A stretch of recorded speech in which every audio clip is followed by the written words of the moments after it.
Happy day to all of us. Today we are working on velocity and other rates of change, section 3.4 in our book. So we're going to talk about instantaneous rates of change, motion on a line, acceleration as the second derivative. We're going to be modeling vertical motion and particle motion, which you will see a lot on AP free response questions. The derivative as a measure of sensitivity to change, and marginal cost and marginal revenue. Instantaneous rate of change.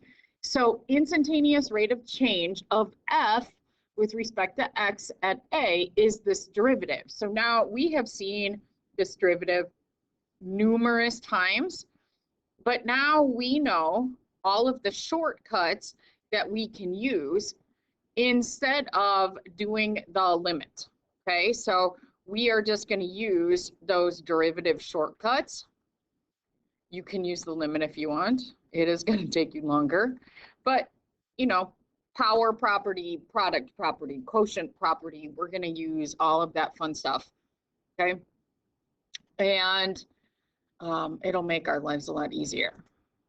So, example of instantaneous rates of change. So if the area of a square as a function of the radius is A equals pi r squared, we are finding the rate of change of the area with respect to the radius, and we're evaluating the rate of change of A when r equals 4.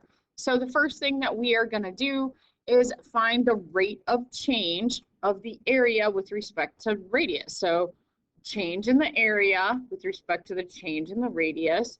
And then we are just finding the derivative of this. So we bring that exponent to the front. Remember that pi is just a constant, so it ends up to be 2 pi times r to the first, or just r. On B, it's asking you to evaluate. So we are putting 4 in, and we are finding that that area is going to change at 8 pi as when the radius is 4. Motion along a line. So suppose that an object is moving along a coordinate line, so we know its position on that line is S or F of t. The displacement of the object over time is basically the far coordinate minus the near coordinate. So how far did it go? Just where did the particle end to where to the particle began. Doesn't matter if it went right and left a whole bunch of times. I started here, I went to there at the end, then how far is it?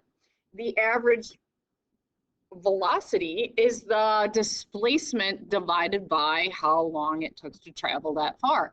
So displacement over time. Instantaneous velocity is the limit as delta t approaches 0, so we are going to put that in, but basically this is the derivative. Acceleration, that is your second derivative of position, or the first derivative of velocity. So it says acceleration is the derivative of velocity with respect to time. And again, here is the second derivative of position. Speed. So speed is the absolute value of velocity. So whether an object is traveling upward or downward or right or left, depending on what they're looking at, you're looking at just how fast is it traveling. So again, if you have an object that's going up and down, the up will be a positive velocity, the down will be a negative velocity, but speed is going to be positive. It's just telling how fast is it traveling.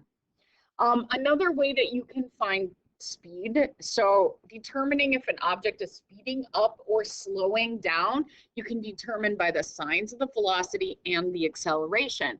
So the object is going to be speeding up if the velocity and the acceleration have the same sign. So they're either both positive or both negative. The object will be slowing down if velocity and acceleration have different signs. So one will be positive and one will be negative. This comes up a lot of times, and it's pretty easy to check. You're just going to check the velocity at the certain value they're asking, the acceleration at that same value. If they have the same signs, it's speeding up. If they have different signs, it's slowing down. So finding velocity. Projectile is shot upward from the surface of the earth and reaches a height of this. So here's your position function. And it's in meters after t seconds. So we're finding the velocity after 5 seconds. The first thing we need to do is find the derivative of the position to find our velocity equation. So we go through, we do that, here it is. Then we are gonna find that velocity after 5 seconds. So plug it in, put your label on it. So your object, your projectile, is traveling at 71 meters per second after 5 seconds. Sensitivity to change, we're not going to do a lot of this, so I am just going to leave this on the screen for a little bit. If you want to write it down, go ahead, or pause it and write it down. Derivatives in economics. So big thing about economics is in college, there is actually business calculus, and people do things for calculus. They use calculus to determine what's happening with prices of production or cost and revenue and all sorts of things. I don't know the extent of it. I'm sure there's a ton more than I'm missing. But basically, they're called marginals. So they have people that work this stuff out for these businesses.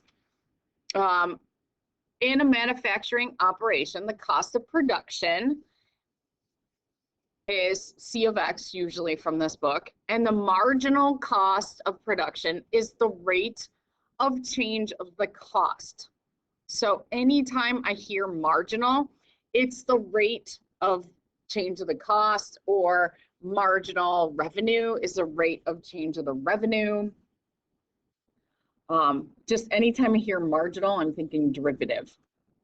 So example, suppose that we have the dollar cost of producing X washing machines. We get this. It says find the marginal cost of producing 100 washing machines.